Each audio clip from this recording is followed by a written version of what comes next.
Welcome to வேந்தே kitchen. இன்றைக்கி நாம் வீட்டிலே காரா பூந்தி எப்படி செய்கிறதுன்னு பார்க்க போகிறோம். வாங்க எப்படி செய்கிறதுன்னு பார்க்கலாம். இன்றைக்கி நம்ம காரா பூந்தி செய்ய போகிறோம். காரா பூந்தி செய்கிறதுக்கு முதல்ல ஒரு 200 கிராம் அளவுக்கு கடலை மாவு எடுத்துக்கோங்க. ஒரு 2 டேபிள் ஸ்பூன் அளவுக்கு, ஒரு 1/4 கப் அளவுக்கு வச்சுக்கோங்க. 1/4 கப் அளவுக்கு அரிசி மாவு சேர்த்துக்கலாம். அது கூட தேவையான அளவு உப்பு சேர்த்துட்டு கொஞ்சமாக ஒரு 1/4 ஸ்பூன் அளவுக்கு மஞ்சள் பொடி சேர்த்துக்கோங்க. கொஞ்சமாக மிளகாத்தூள், வெறும் மிளகாத்தூள் கொஞ்சமாக சேர்த்துக்கலாம். சோடா மாவு கொஞ்சமாக ஒரு 1/4 ஸ்பூன் அளவுக்கு சோடா மாவு சேர்த்துக்கோங்க.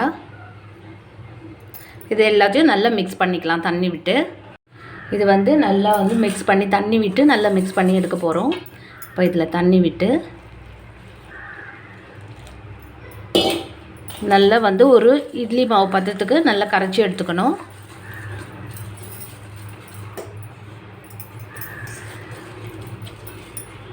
மாவு இந்த பதத்துக்கு நம்ம கரைச்சி எடுத்துக்கணும். பாருங்கள், இந்த மாதிரி இருக்கணும் மாவு. ரொம்ப தண்ணியாக இருந்தால் எண்ணெய் நிறைய குடிக்கும்.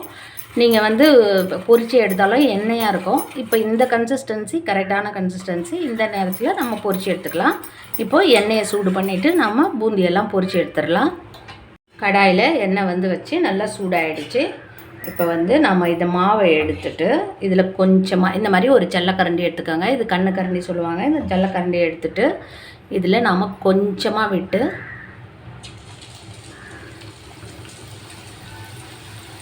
இப்படி செஞ்சால் பாருங்கள் எவ்வளோ அழகாக கொட்டிடுது. இதே மாதிரி எல்லாம் அழகாக பொரிச்சு எடுத்துடலாம். நம்ம கொஞ்சம் கொஞ்சமாக விட்டு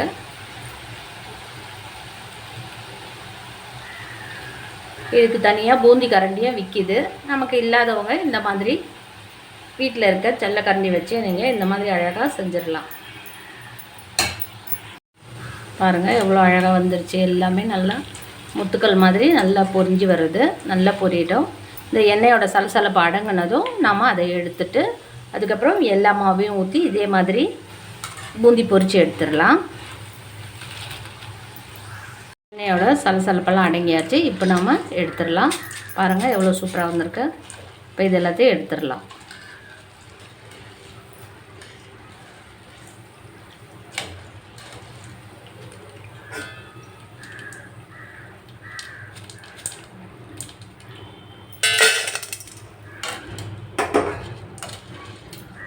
காரா பூந்தி பொரிச்சு ரெடியாக இருக்குது. இது கூட நம்ம வேர்க்கடலை, கருவேப்பிலை, பூண்டு சேர்க்கணும்.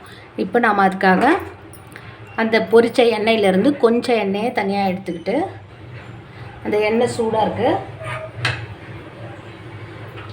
இருக்க எண்ணெயில் முதல்ல நம்ம வேர்க்கடலையை போட்டு பொரிச்சு எடுத்துடலாம். இது பச்சை வேர்க்கடலை. இந்த வேர்க்கடலையை போட்டு பொரிச்சு எடுத்துடலாம். நம்ம எல்லாம் நம்ம பூந்தி பொரிச்ச எண்ணெய் முழுசுமாக நம்ம போட்டு அதிலே நம்ம பொரிக்கிறப்ப இந்த பூண்டு, கருவேப்பிலை ஸ்மெல்லெல்லாம் எல்லா எண்ணெயிலையும் இறங்கிடும். அதனால் நம்ம தனியாக இந்த மாதிரி கொஞ்சமாக எண்ணெயை எடுத்து அதில் பொரிச்சு சேர்த்துக்கலாம். வேர்க்கடலை நல்லா பொரிஞ்சிருச்சு. இப்போ அதை எடுத்துடலாம். அது கூட கொஞ்சமாக முந்திரி சேர்த்துக்கோங்க.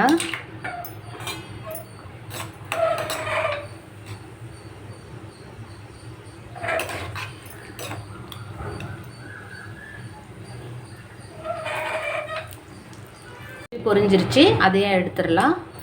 அதை எடுத்துட்டு அது கூட கொஞ்சமாக பூண்டு இடித்து வச்சுருக்கேன்.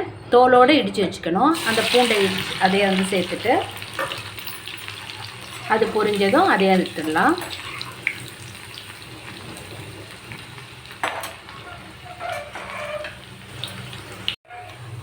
பூண்டு பொரிஞ்சாச்சு. அதையே எடுத்துடலாம்.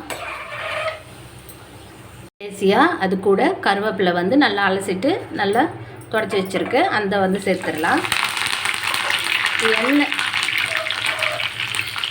எண்ணெயில் போடுறப்ப தண்ணி எல்லாம் இல்லாமல் பார்த்துக்கோங்க, இல்லைன்னா ரொம்ப தெரிக்கும். அவ்வளோதான். கருவேப்பிலையும் பொரிஞ்சாச்சு. அதையே நம்ம எடுத்துடலாம். வீட்டிலையே சூப்பரான காரா பூந்தி ரெடி ஆகிடுச்சு. பாருங்கள் எவ்வளோ சூப்பராக இருக்குது. நீங்கள் வீட்டில் எல்லாருமே ட்ரை பண்ணி செஞ்சு பாருங்கள். இப்போது இது ஃபைனலாக நாம் இது கூட கொஞ்சமாக சால்ட், ஏற்கனவே சால்ட் சேர்த்துருக்கோம், நமக்கு தேவைக்கேற்ப கொஞ்சமாக சால்ட், இப்போ வந்து வேர்க்கடலெல்லாம் போட்டிருக்கோம் இல்லையா, அதுக்காக கொஞ்சமாக சால்ட்டு.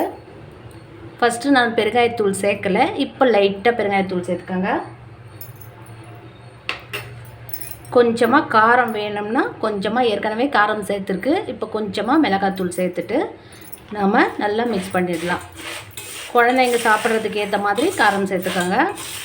பாருங்கள், வீட்டிலையே சூப்பரான காரா பூந்தி ரெடி ஆகிடுச்சு. இது ரொம்பவும் ஈஸி, வீட்டில் ஹைஜீனிக்காக நம்ம குழந்தைங்களுக்கு செஞ்சு கொடுக்கலாம். பண்டிகை நாட்கள்லேயும் நாமளே வீட்டிலே செய்யலாம். இப்போது பூந்தி கரண்டி இருந்தால் ரொம்ப பர்ஃபெக்டான முத்துக்கள் வந்திருக்கும். நம்ம வீட்டில் ஜல்லக்கரண்டி இருந்து செஞ்சதால் கொஞ்சம் இந்த மாதிரி சின்னது பெருசாக இருக்குது, ஆனாலும் டேஸ்ட்டு சூப்பராக இருக்கும். நீங்கள் வீட்டில் எல்லாருமே ட்ரை பண்ணி செஞ்சு பாருங்கள். வீட்டிலையே சூப்பரான சுவையான காரா பூந்தி ரெடி ஆகிடுச்சு. இது செய்கிறதுக்கு ரொம்பவும் ஈஸி. நான் சொன்ன மெஷர்மெண்ட்டே போட்டு இந்த காரா பூந்தியை செஞ்சு பாருங்கள். இதோட டேஸ்ட்டு சூப்பராக இருக்கும், குழந்தைங்களுக்கு ரொம்பவும் பிடிக்கும். பண்டிகை நாட்களில் செய்கிறதுக்கு இந்த காரா பூந்தி ரொம்பவும் சூப்பராக இருக்கும். இது செய்கிறதுக்கு குறைஞ்சபட்சம் ஒரு 30 நிமிஷம் கூட அதிகம்தான். நீங்கள் வீட்டில் எல்லோரும் ட்ரை பண்ணி செஞ்சு பாருங்கள். இந்த டிஷ் உங்களுக்கு பிடிச்சிருந்தால் லைக் பண்ணுங்கள், ஷேர் பண்ணுங்கள், மறக்காமல் சப்ஸ்கிரைப் பண்ணுங்கள். தேங்க்யூ.